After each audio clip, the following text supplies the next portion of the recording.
कड़ाके की ठंड में पेड़ों की ये टहनियां जमकर मरने लगी थीं। तभी सबसे बुजुर्ग टहनी ने बिना कुछ सोचे अपने ही शरीर का एक हिस्सा तोड़कर आग जला दी ताकि सभी को गर्मी मिल सके। लेकिन धीरे धीरे आग की लौ कमजोर पड़ने लगी। ये देखकर एक छोटी टहनी ने अपनी बची हुई आखिरी पत्ती भी आग में डाल दी ताकि गर्माहट बनी रहे। उसे देखकर बाकी टहनियां भी अपनी सबसे कीमती चीजें आग को समर्पित करने लगी। लेकिन केवल चीड़ की टहनी चुपचाप दूर बैठी रही। वह खुद तो आग की गर्मी का आनंद ले रही थी, मगर बदले में कुछ भी देने को तैयार नहीं थी। उसका यह स्वार्थ देखकर सभी टहनियां उससे नाराज हो गईं। छोटी टहनी ने उसकी छाल का एक छोटा सा टुकड़ा तोड़ने की कोशिश की, लेकिन चीड़ की टहनी ने उसे जोर से धक्का देकर भगा दिया। तभी सफेद टहनी ने कमजोर लाल टहनी की ओर इशारा करते हुए कहा, लकड़ी चाहिए तो उससे ले लो। चीड़ की टहनी तुरंत लाल टहनी के पास पहुंची और उसकी शाखाएं बेरहमी से तोड़ने लगी। अब छोटी टहनी से यह सब देखा नहीं गया। वह उसे रोकने दौड़ी, लेकिन दूसरी टहनी ने उसे धक्का देकर दूर गिरा दिया। बुजुर्ग टहनी बीच बचाव करने आगे बढ़ी, लेकिन चीड़ की टहनी ने उसे लात मारकर सीधे जलती आग में गिरा दिया। छोटी टहनी ने उसे बचाने की पूरी कोशिश की, लेकिन तब तक बहुत देर हो चुकी थी। बुजुर्ग टहनी आग में जलकर राख बन गई। इसके बाद पूरा माहौल हिंसा में बदल गया। उन्होंने लाल टहनी को पूरी तरह तोड़ डाला और उसके टूटे हुए टुकड़ों को भी आग में झोंक दिया। सफेद टहनी यह सब देखकर हंस रही थी, लेकिन अगले ही पल चीड़ की टहनी ने उसी की एक शाखा तोड़कर आग में फेंक दी। छोटी टहनी कांपते हुए आग में जल चुके बुजुर्ग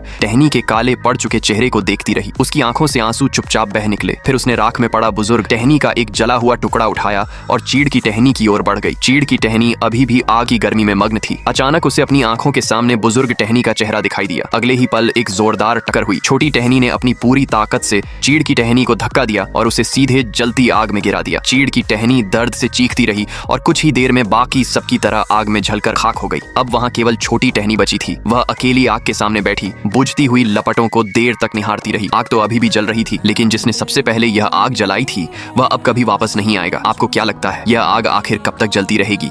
और छोटी टहनी की आखिरी खामोशी, क्या वह सिर्फ दुख थी या फिर एक नई चेतना की शुरुआत?